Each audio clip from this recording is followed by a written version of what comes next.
മുത്തശ്ശി കഥകൾ കേൾക്കാൻ എല്ലാവർക്കും ഇഷ്ടമാണ്, പ്രത്യേകിച്ച് പ്രേതകഥകൾ.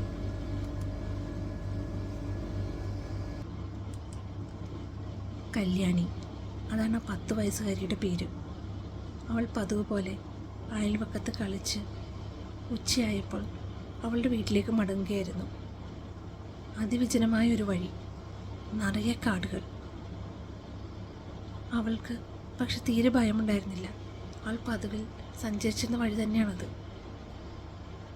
അല്പദൂരം സഞ്ചരിച്ചതിന് ശേഷം ആരോ അവളെ പുറകെ നിന്ന് വിളിക്കുന്ന പോലെ തോന്നി. അവൾ തിരിഞ്ഞു നോക്കി, പക്ഷെ ആരും ഉണ്ടായിരുന്നില്ല. അവൾ വീണ്ടും മുന്നോട്ട് നീങ്ങി. വീണ്ടും ആരോ വിളിച്ചു. അവൾ ചുറ്റും നോക്കി. അപ്പോൾ അതാ ദൂരെ അവൾ ആ കാഴ്ച കണ്ടു.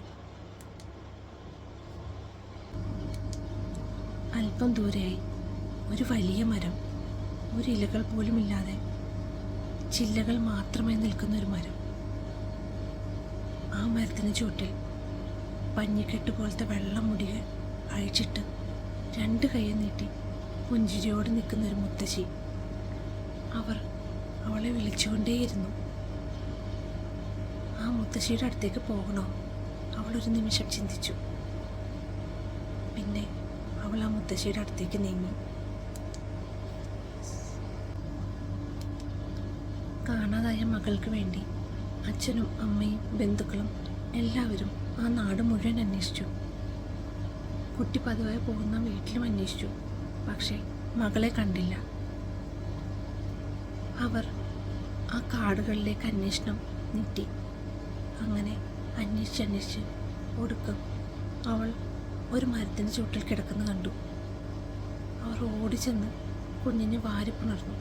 അവർ വീട്ടിലേക്ക് ഓടി. മകൾക്ക് ബോധമുണ്ടായിരുന്നില്ല. അവർ അടുത്തുള്ള വൈദ്യനെ എത്തി. അദ്ദേഹം ചില ചികിത്സകളെല്ലാം ചെയ്തു. അവസാനം മകൾക്ക് ബോധം വന്നു. പക്ഷേ മകൾക്കെന്തോ വ്യത്യാസം. അവളുടെ സ്വഭാവം ആകെ മാറിയിരിക്കുന്നു. അവൾ എന്തൊക്കെയോ സംസാരിക്കുന്നു. ഏതൊക്കെയോ പഴയ കാര്യങ്ങൾ, ആർക്കും മനസ്സിലാക്കാൻ പറ്റാത്ത എന്തൊക്കെയോ കാര്യങ്ങൾ. അവൾ ഇടയ്ക്കിടയ്ക്ക് തനിയിരുന്ന് ചിരിക്കുന്നു. അവൾക്കാകെ മാറ്റം. എന്താണ് മകൾക്ക് സംഭവിച്ചത്? അച്ഛനും അമ്മയും വല്ലാതെ വിലപിച്ചു. അവസാനം അവർ അടുത്തുള്ളൊരു മന്ത്രവാദിനെ മകളെ കാണിക്കാൻ തീരുമാനിച്ചു. അങ്ങനെ മന്ത്രവാദി അവർ വീട്ടിലെത്തി. ആ മന്ത്രവാദി ചില പൂജകളൊക്കെ ചെയ്തു. അവസാനം അദ്ദേഹം അച്ഛനെ അമ്മയെ അറിയിച്ചു, കുട്ടിയുടെ ദേഹത്തൊരു ബാധ കയറിയതാണ്. അച്ഛനും അമ്മയും വല്ലാതെ ഭയന്നു. ആ ബാധ ഒഴിയാൻ എന്താ ചെയ്യുക? അദ്ദേഹം പറഞ്ഞു, ഞാൻ വളരെയധികം ശ്രമിച്ചു നോക്കി, പക്ഷേ അത് പോകുന്നില്ല. ആ ബാധയ്ക്ക് കുഞ്ഞിനെ വലിയ ഇഷ്ടമായി. എന്നും കൂടെ ഉണ്ടാവണമെന്ന് പറയുന്നു. അച്ഛനും അമ്മയും വല്ലാതെ ഭയന്നു. ഇനി എന്ത് ചെയ്യും? അവർ കുഞ്ഞിനെ ഉപദ്രവിച്ചാലോ? അദ്ദേഹം പറഞ്ഞു, ഉപദ്രവിക്കില്ലെന്ന് എനിക്ക് വാക്ക് തന്നിട്ടുണ്ട്. മകൾക്ക് എന്താപത്ത് വന്നാലും അവർ മുൻകൂട്ടി അറിയിക്കുമെന്നും ആ കുട്ടിയെ സഹായിക്കുമെന്നും വാഗ്ദാനം ചെയ്തിട്ടുണ്ടെന്ന്. പക്ഷേ എന്നാലും അച്ഛനമ്മയ്ക്കും വല്ലാത്ത ഭയം.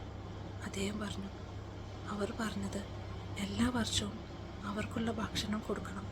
അങ്ങനെ അവരെ തൃപ്തിപ്പെടുത്തിയാൽ എന്നും ആ കുട്ടിയുടെ കൂടെ സഹായമായിട്ട് അവരുണ്ടാകുമെന്ന്. മറ്റു മാർഗങ്ങളൊന്നും ഉണ്ടായിരുന്നില്ല.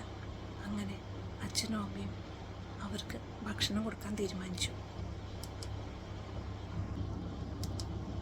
വർഷത്തിലൊരിക്കൽ ഒരു പ്രത്യേക ദിവസം ആ മുത്തശ്ശിക്ക് വേണ്ടിയിട്ടുള്ള ഭക്ഷണം അച്ഛനും അമ്മയും ഒരുക്കി. അവർക്ക് ഒരു പറ ചോറും ഒരു ഇളം കോഴി അതിനെ കറി വെച്ചതും ആയിരുന്നു ഭക്ഷണം.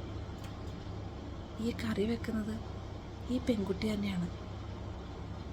പലപ്പോഴും അത് ആ മുത്തശ്ശിയായിരുന്നു വെച്ചിരുന്നത്. പക്ഷേ എല്ലാവർക്കും ആ കുട്ടി വെച്ചതുപോലെയാണ് തോന്നിയിരുന്നത്.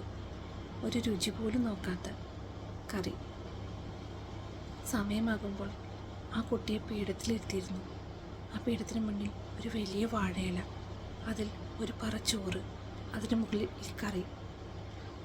അവൾ അവിടെ ഇരുന്ന് ചെറിയ അട്ടഹാസത്തോടെ ആടി ആ ചോറ് മുഴുവൻ കഴിച്ചിരുന്നു. അതിനുശേഷം പതിവ് പോലെ അച്ഛനും അമ്മയും ബന്ധുക്കളോടൊപ്പം അവൾ കഴിക്കുന്ന ഭക്ഷണവും കഴിച്ചിരുന്നു. എല്ലാവർക്കും ആദ്യം ഇതൊരു അത്ഭുതമായിരുന്നു. പിന്നെ ഒരു കൗതുകം, പിന്നെ അതൊരു ശീലമായി. അങ്ങനെ വർഷങ്ങളോളം ഇത് തന്നെ സംഭവിച്ചുകൊണ്ടിരുന്നു, അവളുടെ ജീവിതാവസാനം വരെ.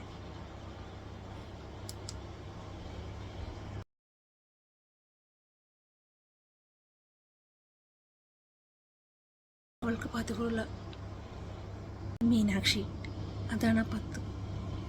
അല്പം ദൂരെയായി. തീരെ ഇലകളില്ല, മുഴുവൻ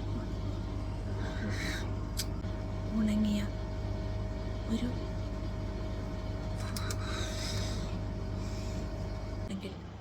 അവരെ സംതൃപ്തിപ്പെടുത്തിയാൽ ഒരു പ്രത്യേക ദിവസം കൗതുകമായിരുന്നു. പിന്നെ ആ കുട്ടിയാണ് കറി വെച്ചതെന്ന് എല്ലാവരും